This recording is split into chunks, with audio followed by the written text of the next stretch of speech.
Welcome back to The Explainer. Today, we are unpacking an absolutely wild story. We're not just doing a standard breakdown of advanced cybersecurity concepts here. No, this is a literal high-stakes thriller where a totally mundane homework task spirals into a physical confrontation with a global cyber syndicate. It's crazy. Let's dive right in. So, picture this. It's 2 a.m. Pretty much the rest of the world is dead asleep. But our main character, a computer science student named Syed, is wide awake.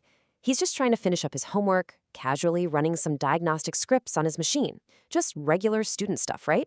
But this one totally mundane task is about to kick off a massive domino effect. Part 1. An impossible network breach. The anomaly detected. Okay, so Syed is in his room testing an OS security script. And in his mind, he is 100% safe because his environment is air-gapped. For those in the know, you get what this means. His laptop is completely disconnected from the public internet. I mean, no Wi-Fi, no hard lines, absolutely nothing. In InfoSec, this is designed to be totally impenetrable from the outside. It's the gold standard for isolating sensitive data. And then, boom, out of nowhere, a jarring flash of crimson red just totally takes over one of Syed's screens. It's a glaring warning symbol, and the alert is literally screaming, "Breach alert! Authorized access detected!" An active payload is actually executing on his local network. But remember, he's air-gapped. This shouldn't be happening. Technically speaking, this is impossible.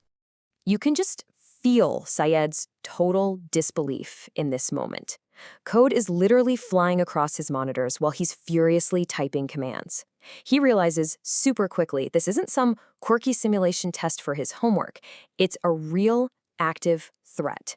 He instantly triggers local countermeasure firewalls to try and trace exactly where this packet route is coming from. Which brings us to the million-dollar cliffhanger question, doesn't it? How on earth do you hack a system with zero internet connection? It's the ultimate cybersecurity paradox. Part 2. Bypassing the air gap, the inside job. So, when a system is fully isolated, attackers obviously can't use the open web. They have to exploit local subnet bridges or set up unauthorized peer-to-peer tunnels. For Syed, analyzing the logs reveals the crucial technique they used: deception routing. The malware was spoofing a local IP range. It was actually disguising itself as trusted internal traffic coming from within his own building's infrastructure. A red target marker hits the screen, highlighting the internal IP address. And you can just imagine the sudden realization washing over Syed's face.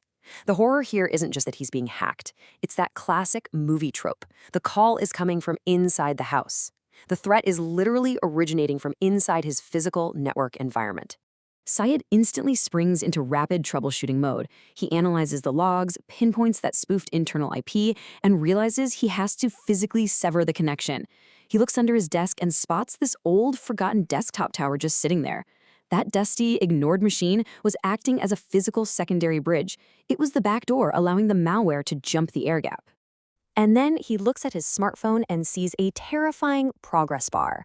The malware had been quietly siphoning off student credentials and uploading them to a hidden off-site server. Even after severing his main laptop's line, the attack was still pushing through that old tower. Finally, he reaches down and physically yanks the glowing Ethernet bridge cable right out of that desktop. The upload instantly stops. But stopping the upload isn't the end of it. Digital footprints always leave physical traces, right? By brilliantly dissecting the server headers, Syed manages to extract a physical geolocation. The rogue terminal isn't just some nebulous cloud server floating in the ether. It's a physical machine located in an old industrial facility downtown. So he grabs his backpack, his laptop, and an external drive. He knows he has to go get the core evidence himself. Part 3. The physical confrontation. Tracking the digital footprint. Tracking the footprint leads Syed right into this dusty, abandoned industrial warehouse. Inside, he spots a vintage CRT terminal actively connected to nefarious.org. This is it, the physical hub of the rogue server.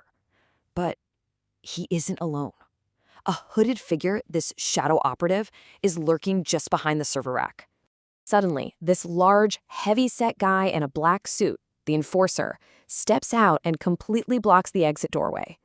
Now, as anyone in InfoSec will tell you, extracting physical hard drives from an active threat environment is the absolute most dangerous phase of any incident response. The enforcer tells him to walk away, but Syed knows if he walks, the syndicate wins. He has to pull those core system logs to break their operation. Syed totally stands his ground. With this massive burst of adrenaline, he actually lands a decisive punch. The operative goes crashing backward into a high-tech server rack, sending this huge shower of electrical sparks flying into the air. It's an absolutely thrilling escape. Syed grabs a detached hard drive, snags his laptop, and just sprints toward the bright green exit sign in the warehouse. With the raw server logs physically secured on his encrypted drive, the syndicate's operational secrecy is completely shattered. He got the evidence.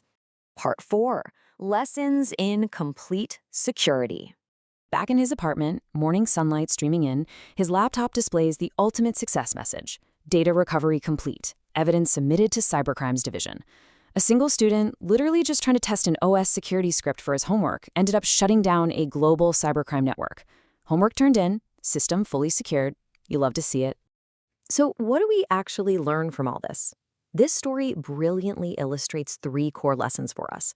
First, even fully patched systems can fall victim to zero-day vulnerabilities if a local payload executes. Second, a system is truly never isolated. Local IP spoofing and deception routing can absolutely trick an air-gapped network. And finally, physical hardware security, like that unguarded forgotten desktop, is every single bit as critical as your most advanced digital firewalls. Which leaves us with this final thought. Understanding network protocols and kernel security is vital, obviously, but true security isn't just about the software. It's about the physical bridges we completely forget about. So I leave you with this. Are you watching every single connection in your environment, both digital and physical? Think about it. Thank you so much for joining me for this explainer. Keep your system secure, and I'll catch you next time.